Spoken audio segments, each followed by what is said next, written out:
Let's get scratching. We got an explosive broadcast coming to you. Listen up. Sega games, just keep playing them. Sega! We're back. It's the Sega Swingin Report Show. Get ready for Sega interviews and news.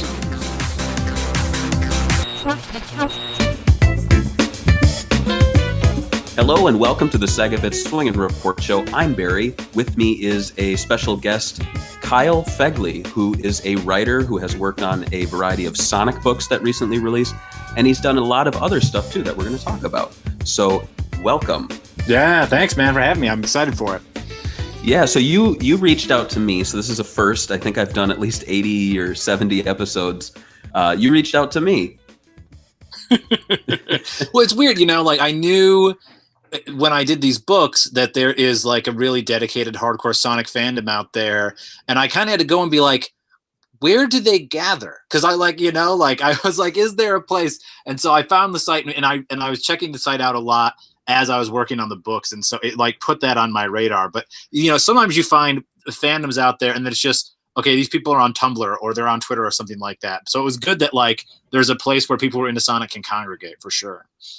Oh, cool. Okay, yeah, it's a tricky fandom, and as the years go on, it gets more and more complicated and complex. I've been to a few live events, and it's very strange because I feel out of my element, but then I see like a bunch of 30-something-year-old guys who don't look that interested in what was going on. So I'd walk over and be like, "Hey, you guys like Sonic?" And they're like, "Yeah," So it's, right. But at the same time, there's like some kid next to me who's freaking out, and he's like, "Oh my God, it's Knuckles!" And I'm like, "Well, it's a very diverse fandom, especially being over 25 years old now." And so what I'm curious about is, did you have any like history with the Sonic games or any of the media before you started working on these projects for Penguin Random House?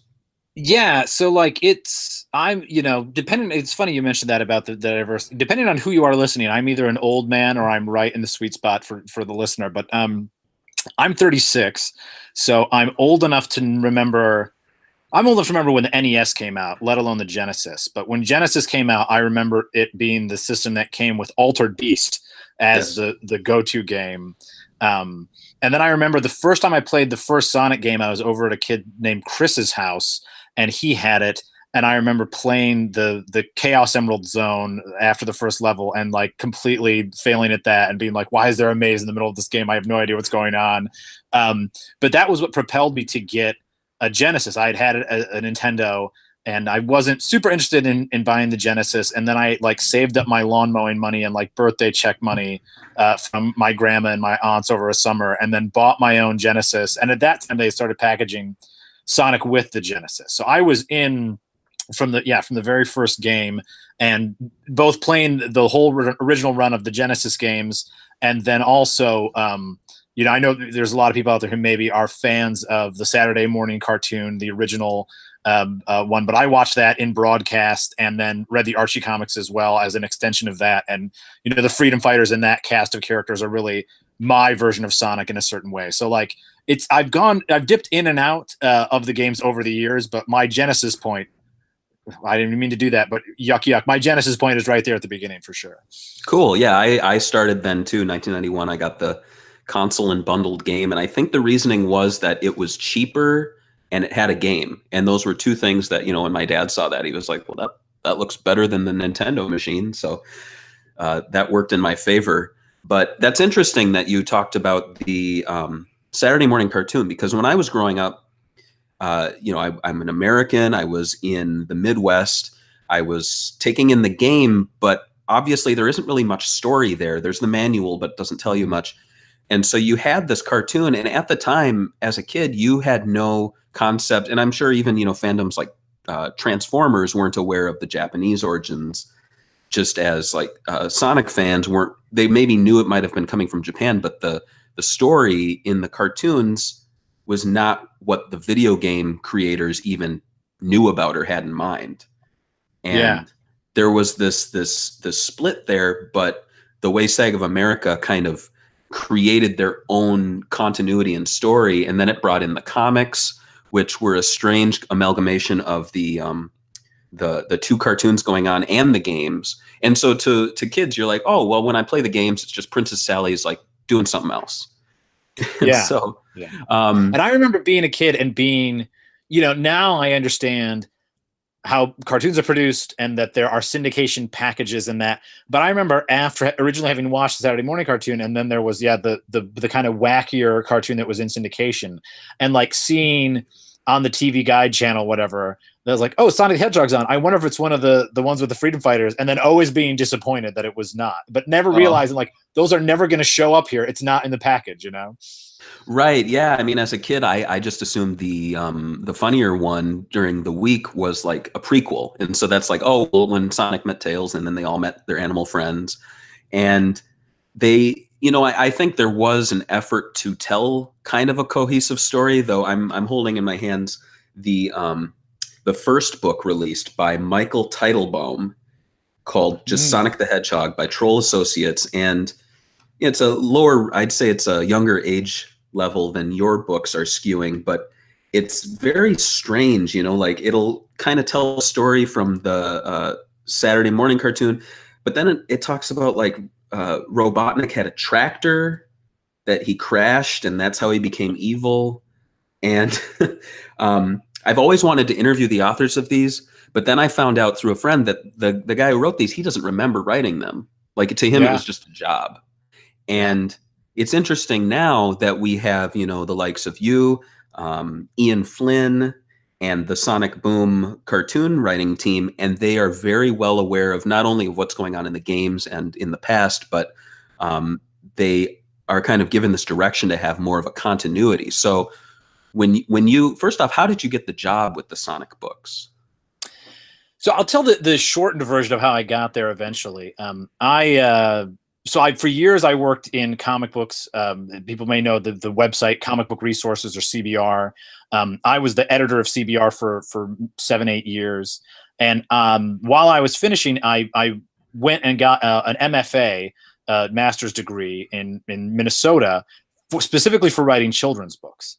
And I got hooked up with the specific imprint of Penguin that does these Sonic books, is called Penguin Workshop.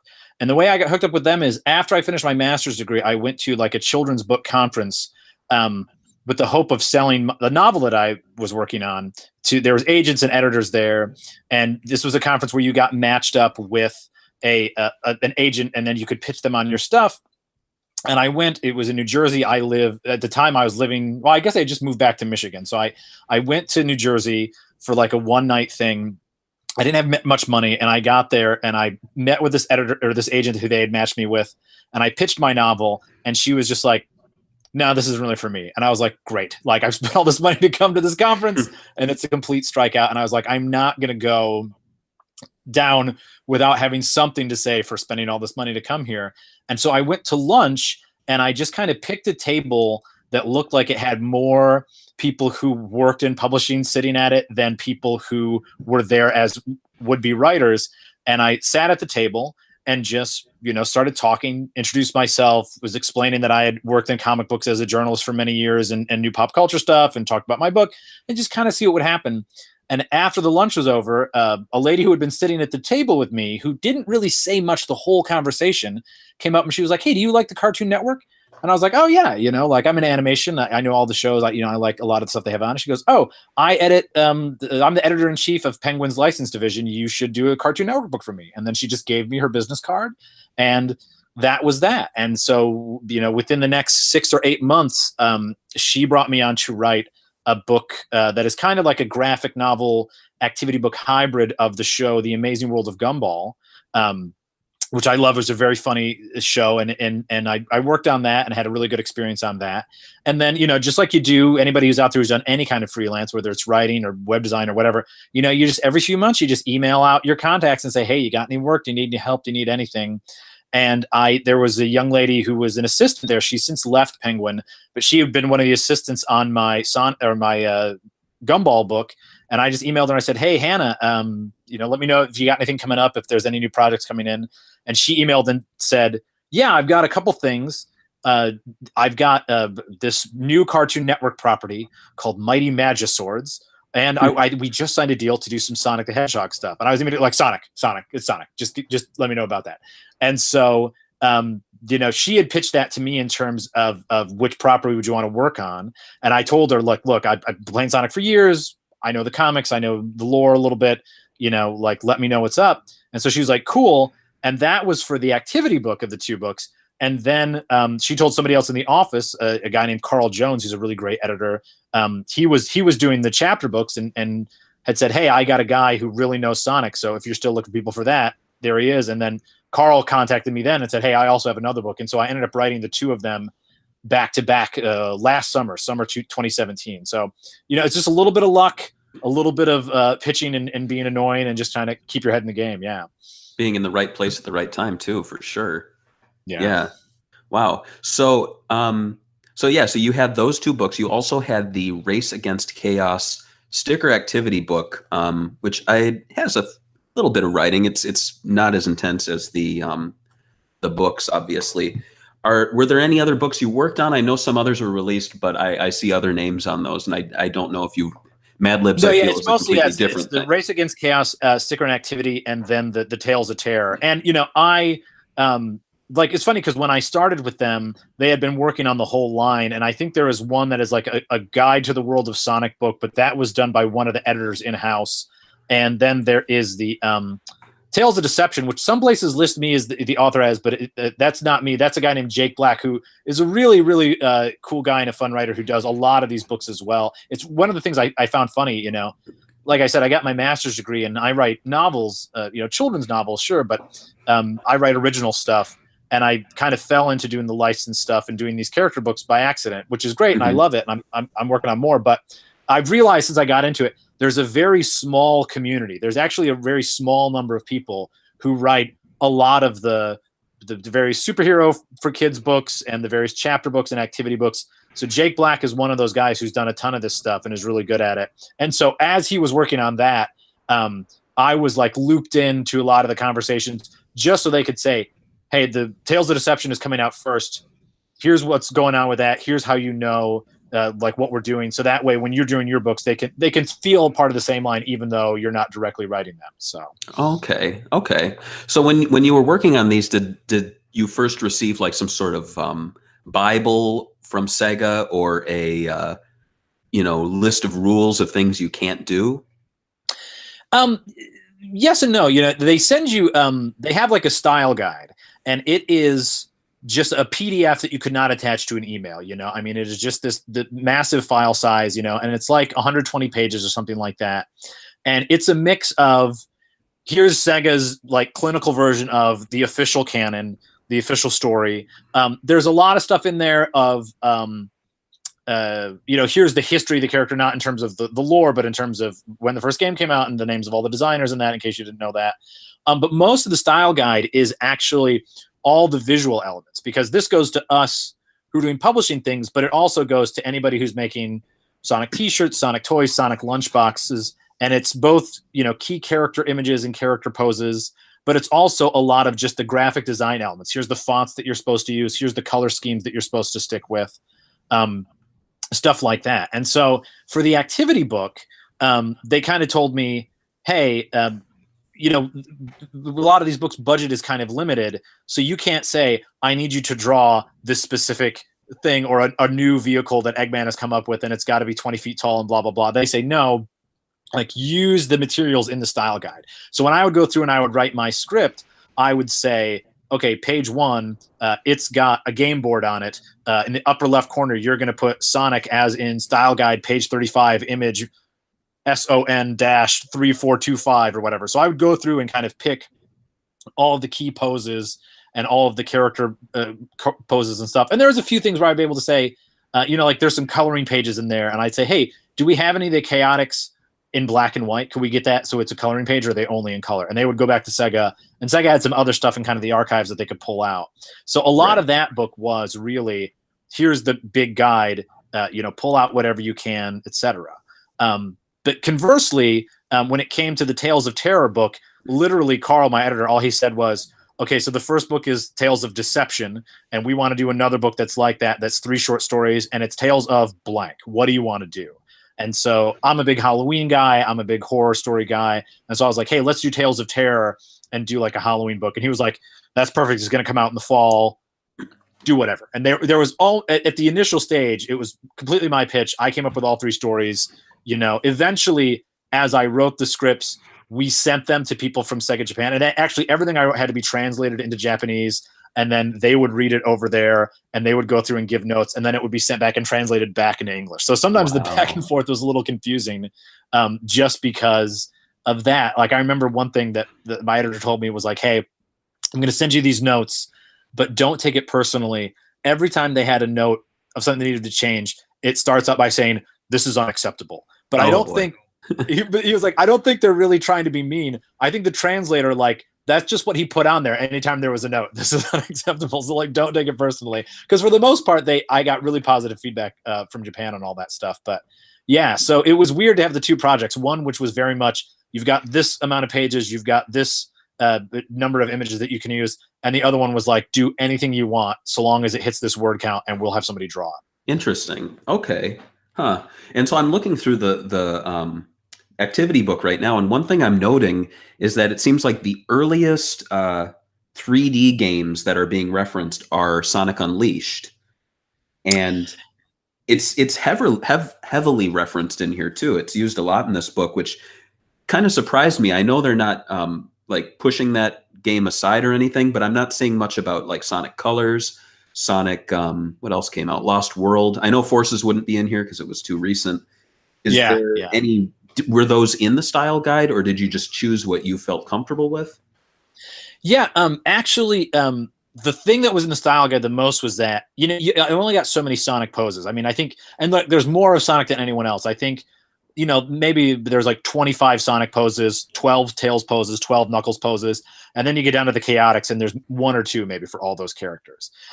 But when you're writing this book and you've got, you know, 60 pages or whatever, actually I think it's less than that. I think it's like 35 pages to 32 pages.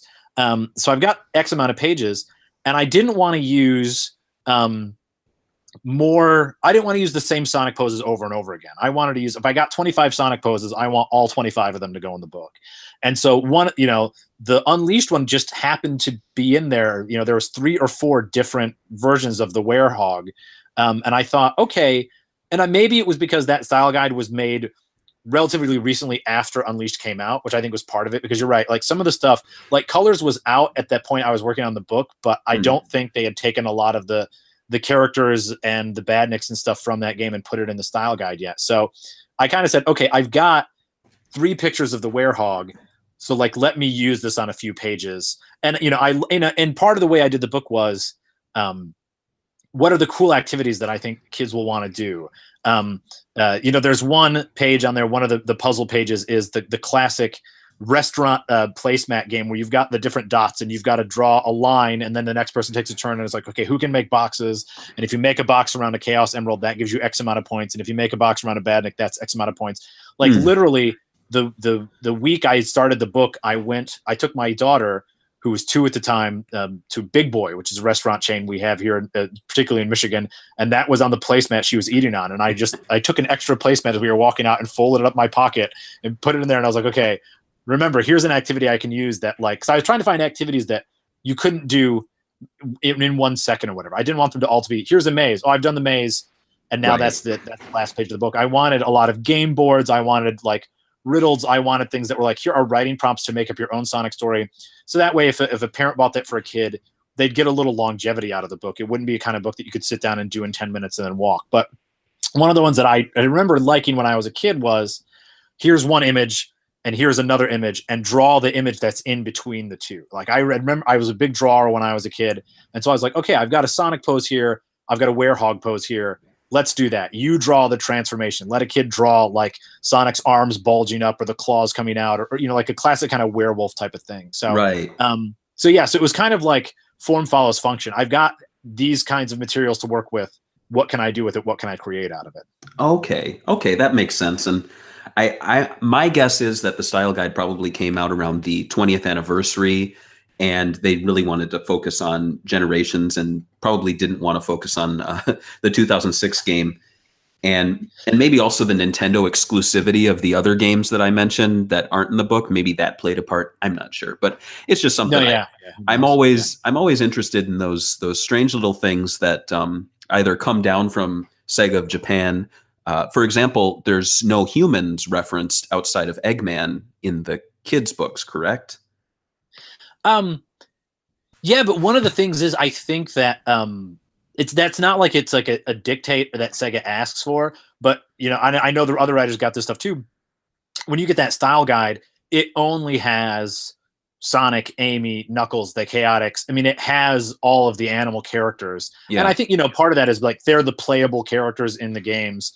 And so then again, when you're thinking about like, okay, is this going to be used for a t-shirt? Is this going to be used for a poster? Is, a lot of the stuff is made into products first, and then us doing publishing is like a small percentage of all the kind of material that gets culled from these style guides. And so I think, it's more a thing of a lot of the people who are casual fans might not know the human characters, and so they don't get put to the forefront. Yeah, that makes sense too. Yeah, I don't think a style guide would include like Professor Pickle, the like 80-year-old historian. You're not going to see that. But I think last I heard from both Azuka and from Aaron Weber at Sega is that the animal world and the human world are separate worlds that merged at one point, and Sonic jumps between them. And so it's kind of a quasi shared world. And so that explains why sometimes there's humans, sometimes there isn't. And I think they haven't shown humans for about 10 years now. So it would make sense that they wouldn't really, even if you did include them, they might say, make this an animal or something.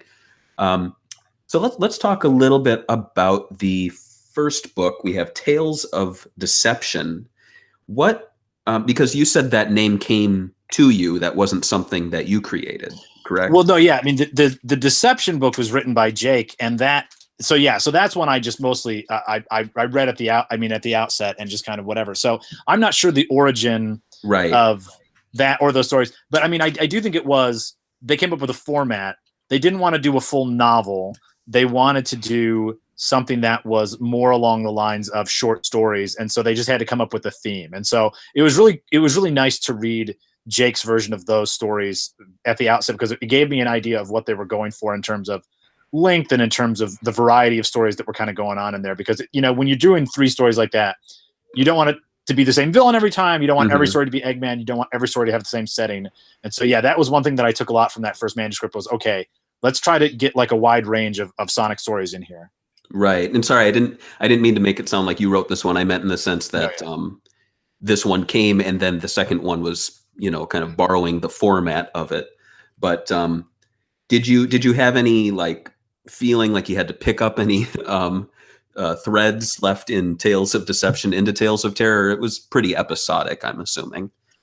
No, yeah, like they're pretty individualized, and I think the other thing that is really that I learned from reading those books was that it was like, okay, like you were saying about like, okay, is there a human world? Is there an animal world? How do these things cross over? Like the base that Sega kind of gave was, and I think it's the 2006, when they did the I think it was 2006 when they did the redesign, and Sonic got a little taller, and that they were like, okay, this is ground zero, right? And so long as you're not telling any stories that contradict that kind of baseline canon that we set as this is the standard canon going forward, that's what you want to do. And so so that was one of the things that they kind of said right away, was because like compare it to the activity book.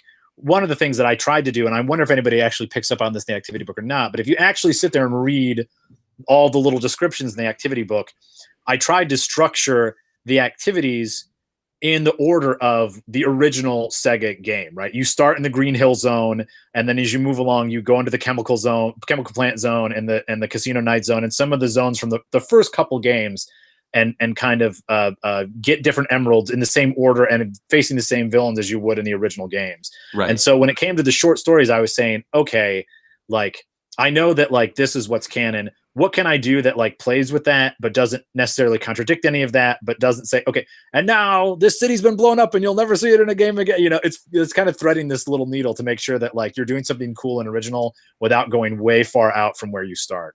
Right, of course. And something I did notice that, you know, the Tales of Deception book, I've read a few stories in it.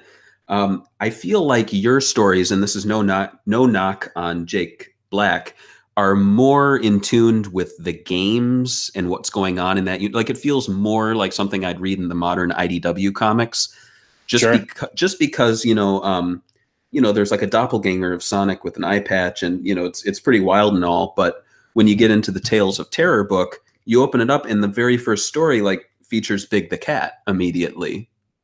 Yeah, and that's kind of something I wouldn't expect just looking at the cover and kind of seeing Sega's current output of content. You'd think, you know, there might be like Big and Cream. No, don't put them at the forefront of the intro to the story. They're the characters we don't talk about that much. But that's interesting. So did you feel like you had some sort of, maybe you were going to test yourself or something by making these choices that might not be expected, maybe to surprise people reading the book for the first time? Yeah, it's really weird. I wanted to make sure, you know, it's you want to do two things. You want to make sure that a young person who maybe has played a Sonic game, or maybe even just knows Sonic from a cartoon or whatever, but doesn't really know you want to make sure that they can pick it up and read it and say, hey, this is just a cool story. But you also want to make sure that somebody who's really into it and has been into it for a long time is like, oh yeah, I know where this fits, or I know how these characters work.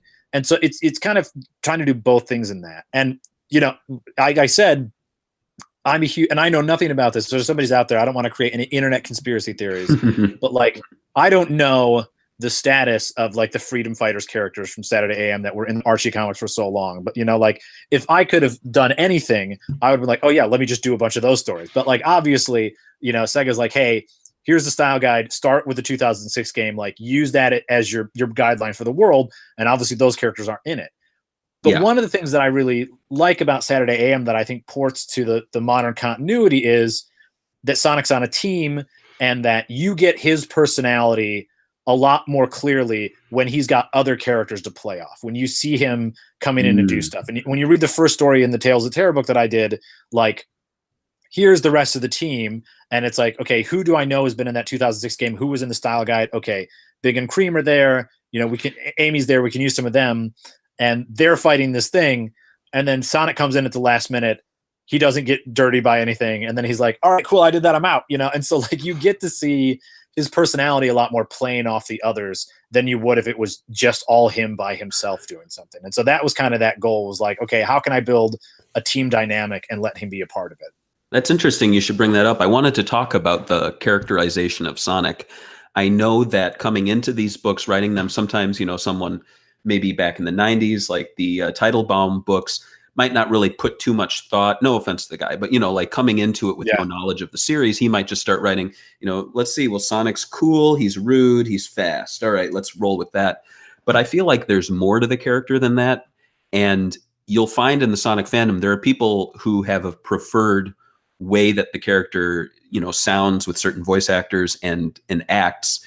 And you know, it's kind of funny. You'll have these kids who are, you know, in their early teens, maybe even grade school, and they can sniff out what kind of feels like Sonic and what doesn't. And you wouldn't think that. You'd think, oh, well, look, he's being fast and cool. Why can't you kids roll with it? But you know, and I think you teach children's book writing, correct? Yeah, I teach classes. I teach at Eastern Michigan University, and the classes I teach are like, it's weird. It's a weird mix. It's classes in the study and the history of children's books, because a lot of my students are people who want to be elementary school teachers, and so I teach them about what children's books they want to keep in their classroom and stuff. But I have a lot of students who come in who also want to write children's books, and so even though my classes aren't creative writing classes, I end up getting a lot of students who come in, and then after they realize, oh wait, you actually write these, they'll like come into office hours and be like, can you read my novel? Can you give me some notes on this? Can you tell me how to get an agent? You know, so yeah, it's weird. It's a weird mix there. Yeah. And so I guess something you could maybe agree with me on is that when you're writing these books, kids can sniff out BS from real stories being told to them. Yeah, totally. Kids are. I say this all the time. Kids know what they like and they know what they don't, and they'll tell you. They will not pretty it up at all. If they think it sucks, they're just gonna be like, "This sucks. This did not work." And that's one of the best things about writing for kids is that you get a pure, honest response that has no politics or no. The kids don't have this idea of, and we see this. I don't think I see this a lot in Sonic fandom per se, but like in some fandoms online, they'll be saying, "Oh, well, this is the proper way to do this," or "I have this whole expanded reason why these characters should be together," or whatever. Right. But young people, kids, they have much more visceral, just like it works or it doesn't work. Like that's it type of response to things. Right, of course. And so when when you're writing these books, I feel like I think I know that when you're coming in here, you know that you need to actually nail the characterizations and not just present a bunch of characters who come off as cool and witty and speedy. And yeah. And it's difficult to do, and I don't think people realize that because, like I said, I read a lot of the kids. Obviously, I was a kid and I read kids' books. And looking back, I know which ones were bad and which ones were good. And like I said, there's some Sonic ones. No knock on the authors that I just didn't like. Like why is Robotnik driving a tractor? Like why is that his tractor broke and that's why he's evil or something like that? And it just seems so weird and misguided, but. I'm certain when you're coming into it with no materials, you're just like, how to get evil? Let's write a funny tractor story because it came from my, youth or something. So in your case, when you're writing Sonic, like how would you boil down his characterization if you were to just describe him to me, but without saying, it's Sonic, he's speedy and blue? Like, how would you describe him? Well, I think, the thing that I really lit upon is this is a character who is self-confident to the point of cockiness, but there is a flip side to that coin, which is that when sometimes when you focus so much on yourself or you're a little self-aggrandizing, if something goes wrong, you take the responsibility on that twice as hard, right? One thing that I always see, the way I think of the character is, here's a guy who comes in and he's flippant and is like, I'm totally in control, but then he has a really expansive sense of responsibility, which is one of the kind of fun dynamics, because it seems like he's being kind of jerky at first when he's talking to the other characters or his friends, but then he is powerfully dedicated to helping them out, even at risk of himself. And so that's, I think, a lot of the great Sonic stories kind of have that kind of arc where he comes in at first and you think he doesn't care, but then you see through the action of the story that he really, really, really cares and is willing to kind of throw himself on the fire or sacrifice himself to get the job done so somebody else doesn't have to get hurt. That's a good way to boil down his personality. I definitely agree. I think when he's written correctly, he can come off as annoying, but not in the sense of, and this is again, no knock on the upcoming Paramount movie, but I feel like they're going to go more cocky, wise ass kind of, characterization. I don't know that, but I'm hoping they don't. I feel like when he's depicted well, he knows that he can do it. Other people think he's being a little too sure of himself. And so, for example, and I saw this in the weekday cartoons, and I think the Saturday one too, where something would be happening and it would be like, Sonic, look, something's happening. You better run over there. And he's like, yeah, but I'm so fast. I'll get there before they actually really need me. And it's like, they're going to hit the pavement in 10 seconds. And Sonic will be like, yeah, but I can get over there in 5 seconds. Yeah. And then he does it and he succeeds. And he's like, why did you doubt me? And it's like, why didn't you just do what we told you to do, Sonic? But, he means well. And I think he does well as much as he can, but he's a little lazy in my eyes. In some depictions that I've seen, for example, the anime that came out in the 90s, he was really lazy. He wanted to hang out on the beach, until he saw that Tails was going to crash a plane into a mountain or something like that. Yeah, and I think that really is that show particularly is a function of how characterization often works in anime. There is a Western Eastern kind of difference there, I think. Mm-hmm. And I think the version of Sonic that we're most used to seeing in America by American authors fits in that kind of Spider-Man superhero kind of characterization, where I think that things are very different in Japan. And I think, people who know the history know, there's kind of traditionally been some tension around what the Sega of America team was doing in the late 90s and early 2000s versus now everything's completely originated in Japan. And I think it's not so much one side hates the other side or whatever. I think it's just different cultures express their values a little differently for sure.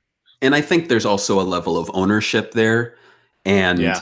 I know, especially in Japanese video game development, the reason why you don't see Sega releasing so many sequels is because those games were the original works of someone within the company.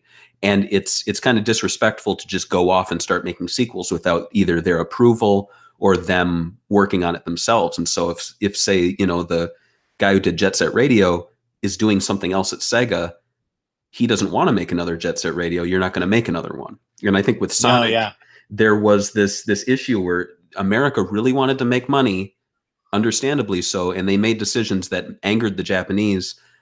And I think that kind of stuck for many years. And we even now see that in the writer's room at IDW, is Takashi Iizuka will be there, which, we'd never seen in the Archie days. He wouldn't show up and go, who is this like Mina the Mink rock band girl? Like, what's going on? What are you guys doing?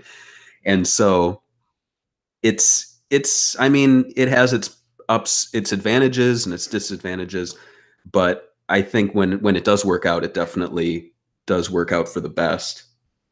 Now, looking at the book, so in Tales of Terror, the illustrator, I don't think did you have any input on that? I can't imagine. No, but it's interesting because when I was writing the book, so like I said, Deception was kind of through the production process, and Ian McGinty, who did the cover for Terror, was doing the interior art on the Deception book. And I don't really know Ian personally, but like, again, I worked in comics for a long time and Ian has done a lot of comics. And so we have a lot of friends in general. I know his work really well. Mm-hmm. And so I was like, oh, Ian's going to draw the book like that. That's perfect. Like he can really do it. And at one point I talked to my editor who had kind of said, Ian's going to do the cover for your book, but he's really strong. He does a lot of comics. He does a lot of different work. And so I don't know. We might have to find somebody else to do the interior.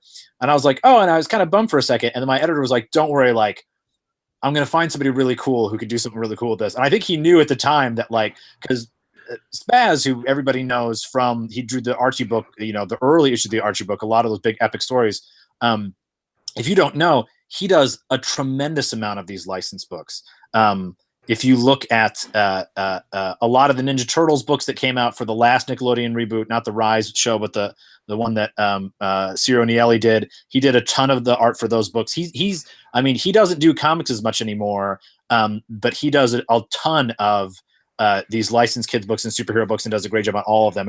And my editor, I think, was aware both of him as an illustrator because he's done books for Penguin before, but also I think he was aware of his history doing Sonic stuff. So that it came as a surprise to me, but I mean, it wasn't just some accident that it ended up being Patrick Speziani doing that book for sure.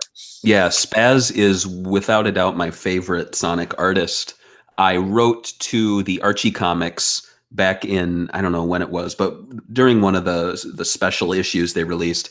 And I made mention when they published my letter to tell Spazz to keep up the fantastic work. He's my, I love his stuff. And so to see him, not only he did the coloring book not too long ago, but to see him pop up in here, because they don't put the names on the cover for these books. And so I was flipping through and I was like, this art's like really good. It looks like a different person though. And I looked and I was so surprised to see Spazz. But now I know where he went because I've been looking for where his work has been since Archie Comics ended. And it's great to see him doing Sonic again. One thing I really love about his stuff is that he's very much a Sega fanboy. Back in the day, he would sneak in the most ridiculous cameos into the Sonic comics. Like there would be the Japanese platformer Astal would just appear, like a very obscure Sega Saturn character would just appear on the cover. And I'm looking in your book here, and during the scene where they're all going submit, he snuck in characters that resemble Bark and Bean, and I think one of the Riders characters, and kind of like a some girl. I don't really know who she's supposed to be, but Yeah, did you yeah, but did you catch some of these references he did, visual references? yeah, I knew. I mean, like I didn't know all of them. Like you said, yeah, some of them are kind of whatever. But I knew, like when I went through the book, because they sent me a copy of the book maybe about a month before it came out, and that was one of the things that I was really surprised by. Because when I wrote the stories, my editor said, look, if you've got a specific image that you want drawn, you can say put it around here. And he said I might change that because I know how the page is going to break out and where we're going to need illustrations on which pages. But if you have any suggestions, and I ended up doing very little of that. Partially just because of the deadline. I needed to get the stories done, and I was working on making the text as good as I could get it. But partially because illustrators don't really like it when you're like, you have to draw exactly this, Right. and so that was one of the first things I did when I got the book. I was like, well, I know what happens in the story. I wrote them, but I wanted to see the art, and so yeah, I was able to just kind of pour over all the little details and all the things that he put in there for sure. That's very cool. I was very surprised by that, and to see him drawing Big the Cat again is kind of amusing. But yeah, if anyone listening to this hasn't checked out Spazz's work, because I know it's been a bit since he's done illustration for Sonic outside of this book, you can check this book out, obviously, Tales of Terror. And there's a lot of great cover galleries online. I know he did almost all the Sonic X covers, and he just went insane with those.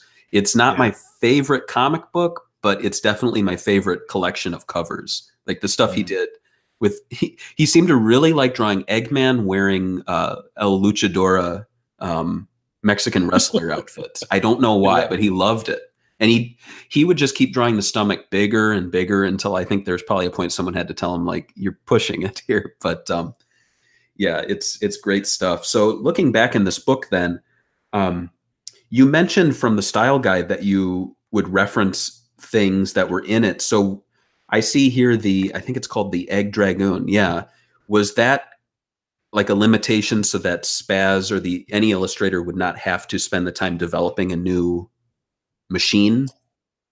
I think so. I think part of it, I mean, one of the notes that I got back from the folks in Japan was, so like as a different example, like in the story that I did, so the one story I did is almost a direct sequel to Unleashed. I know Unleashed kind of has like a mixed reputation among some of the fans, but I enjoyed that game. And when I decided that I was going to do a kind of a horror themed Halloween-y, kind of like a Goosebumps version of Sonic version for this book, I knew I had to use the werehog. It was just like, it's too much of a classic horror concept that's already in the canon not to put in there.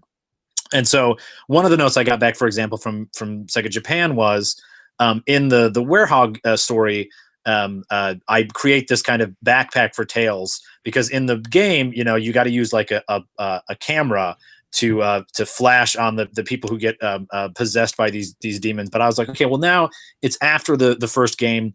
They know that you need a flash, so why would he still just be carrying on a camera? Like Tails would build something. He would have a device. And the people in Japan were like, this is great. We love this idea. Like giving him a specific device to fight creatures from the dark dimension is exactly what we want to see.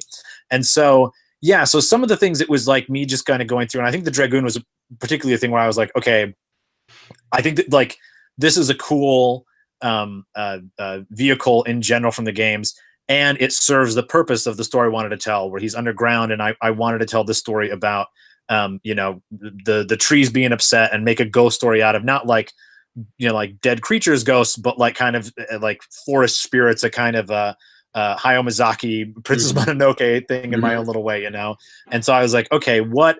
And if anytime you're writing a story like this, if you're like, what is in the lore that will accomplish the story goal I need? Right. Okay, the Dragoon is there. It can dig. It can get underground. Like, let's use that. Let's work that in. And so, so it's kind of a back and forth with Japan, but also like I want it to feel like it's part of what's already there. You want people who know the lore to feel like, okay, this is just like when Spazz is working in those extra characters, right? Like you want people to say, all right, this fits, this makes sense. We know some of this stuff, and some of it can be original, some of it can be new. But if it's all brand new and original, it runs the risk of not feeling like it's part of what's come before. And I appreciate that, because that's actually what when I do read the comics, and I checked out books like this, I look for something like that. I'm a huge canon continuity nerd, and I really appreciated seeing the stories in your book, just because you weren't afraid. Like I see Tails' lab here, and it looks like the one from Sonic Adventure. and it's being referenced. And so I always felt like Sega could have done more with the past games and the stories that they were telling by combining elements like this, like Tales' Lab and the Werehog, all in these sequel stories. Yeah. And I'll say they were very, like I said, they were very receptive. I think, they want to, I feel like there's a tension where they're like, they want to be able to use as much of that as possible and like keep that stuff active. But then I think they want to give the game designers freedom to make something new. And so like, hopefully that's why books like this should exist. And it's funny, you mentioned like the very old, back in the 90s when these things first came out, and here's Eggman on a tractor or whatever. And it's like, I've noticed since I started doing this in particular, but even in the past few years, it used to be that licensed books like this were the bottom rung, basement level of children's book publishing. It was like, okay, we know this is a brand, we know a little kid will buy this, but like, who cares? Like just put something out. And over the past decade, 2 decades, what have you, as online fandom has grown, as different groups have gotten more into this stuff, and anybody who knows anything, I mean, I got a 3-year-old daughter, so like I've watched an awful lot of My Little Pony this year, but like that there are adult fans of this stuff. One guy who's a friend of mine who works in comics, who I know pretty well, is a guy named Kyle Higgins, who's been writing the Boom Studios Power Rangers series. And one thing that he says about that series is he wanted to make a Power Rangers story that was for older fans. It was no longer for 10-year-olds, and publishers have started to notice this. They notice that like, when they're making something that's based on a franchise, even if it's ostensibly a kid's franchise or a franchise that is all ages, that doesn't just mean hire somebody who doesn't know anything about it and let them hack it out, right? The Penguin Workshop, who did these Sonic books, are very aware of that. They did a lot of Adventure Time books when that was still coming out, and they really wanted to make it fit within the canon of Adventure Time, and they would hire people who knew and loved the show. And same thing through with when I told them, like I said, I told them I love Sonic. And they're like, oh, well, let's not let him just do this activity book. Like, let's get him a story to do, Right. And so that's happening across licensed books, that publishers are now starting to know that if they don't get the canon right, that if they don't make something that has that additive value, it's not going to be a success. You can't half-ass it anymore. And so that's a cool position for me to be in as a writer, because I can search out and find things that I enjoy or that my kid enjoys or what have you, and say, hey, I'm a fan of this. And that goes a long way in terms of getting me work, because they're looking for people who are fans of it to do it. Yeah, and just a little extra effort on the publisher and the writer's part goes a long way. Like, as evidenced, I wouldn't be talking to you if you didn't put in a little extra effort for something that I, as a 30-something-year-old, would enjoy.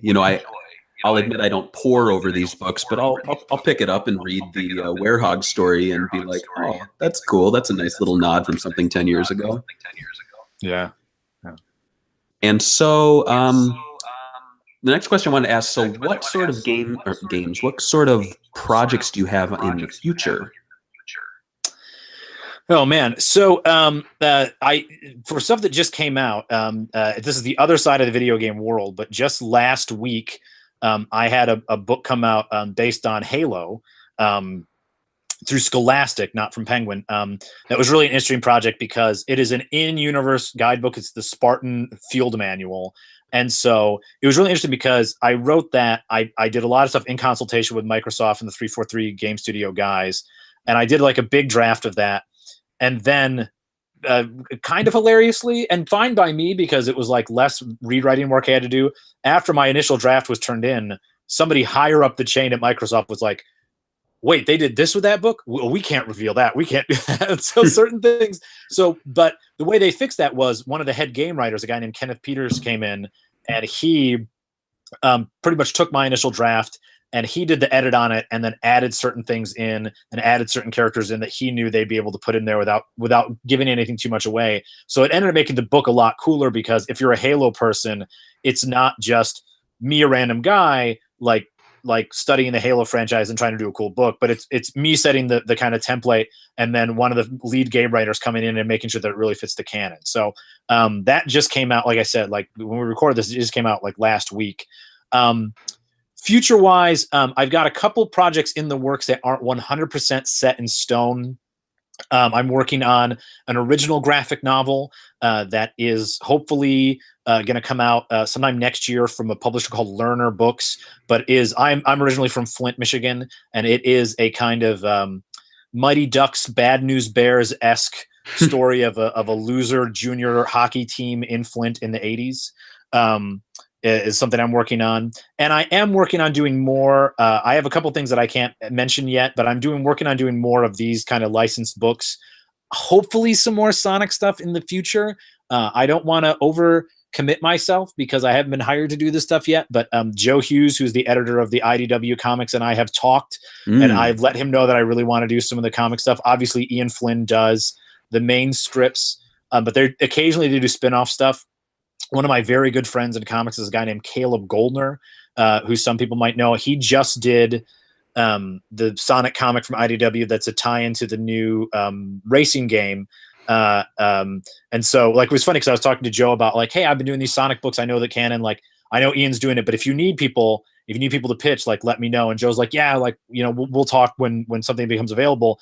And then at one point I talked to Caleb, and Caleb was like, and Caleb is a guy who, his first comic book in life, he works in comics for years, and he's written a bunch of Teenage Mutant Ninja Turtle stuff, but his first comic book as a kid was the Archie Sonic comic. And then I kind of was like saying to Joe, like, Joe, I really want to write a Sonic comic, but you can't hire me for something before you hire Caleb. So, you know, like, so Caleb has done now this racing comic, and I'm hoping that if more opportunities, if IDW decides to do more stuff outside of Ian's series, that I'll be able to pitch it and do that. And I'm actually going, again, I don't know when you're going to post this on the site, but this weekend is the New York Comic-Con, and I'm going there, and I've got meetings with some editors at Scholastic and at Penguin and a couple other places to talk about some projects. So, you know, it's the freelance life, man. You put out as many, cast as many rods out there as you can and try to get somebody to bite. And so hopefully I'll have some more stuff that's actually on the slate and announced within the next 6 months or so. That's very cool. Yeah, I'm really hoping you get some IDW gigs.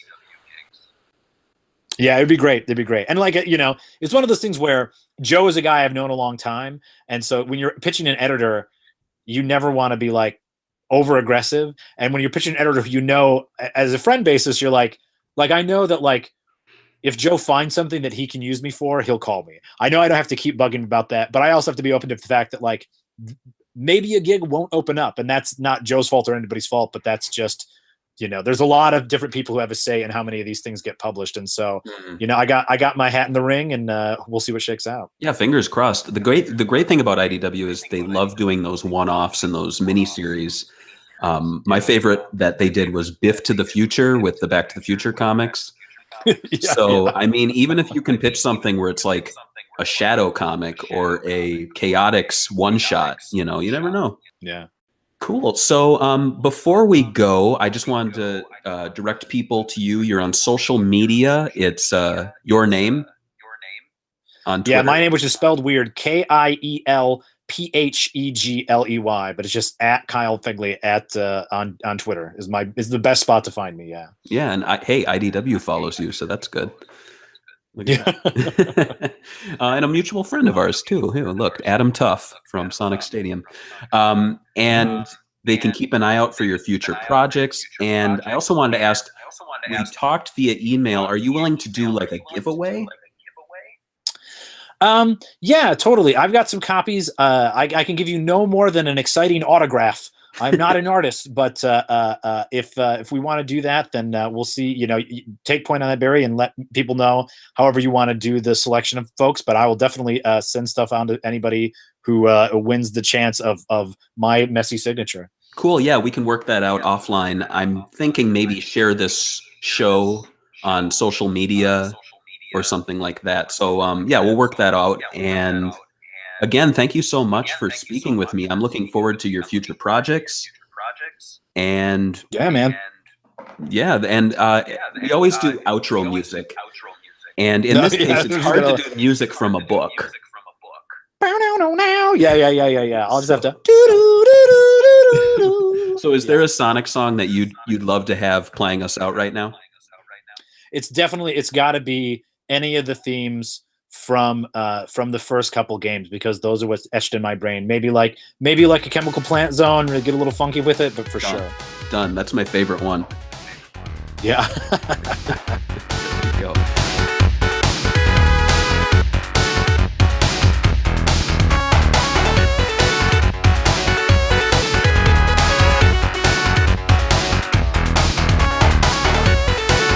The Segabits Swingin Report Show is a production of Segabits. Segabits is a fan site that is not in any way officially affiliated with Sega. Sonic the Hedgehog and all Sega-related trademarks are copyright Sega. All other featured trademarks are the property of their respective owners. Don't forget to check out Segabits.com, and you can find us on all major social networks. Just search Segabits.